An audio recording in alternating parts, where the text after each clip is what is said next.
دناف جرگ باجار دهوکی دا سروبر مال دروه وهایه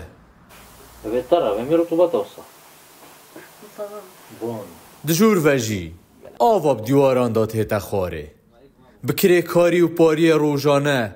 شیانم خودان کرن و چاره سری و هفجین آخونینن يعني إجبر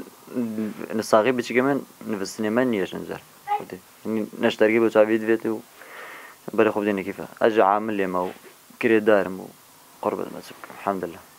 علاجي وش بيشتي خدي علاجي من بري قالك دكتور جي يعني سيتشار علاجي دكتور جي بلا انك اشتري قريب بتعبيد فيتو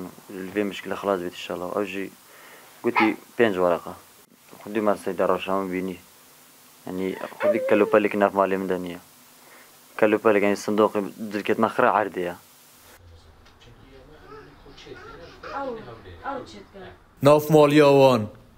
اوه یا کوهیند بینن تی چوا چاره سریا چاوین هفجین آوی تنه 500 دلارن او جیب دست ناکهون خوفتاره آوان جی بیویا در و جیرانان ویه جانا فتارين فقير مفتارتين جيران والله حقي لا اله الا الله والله فتاري بمتين حسكي حتى ساعة بين شاشكي دا جيران او مقابل او بيش فيربا بمتين فتارام اري والله خدي بتشكيم خدي رزقي بوي فرق خدي ظلام فقير تقارك دينت كتينت خدي جايم قالك خرابه خدي في قافي بس منظري في قافي دان بخدي تشنابينم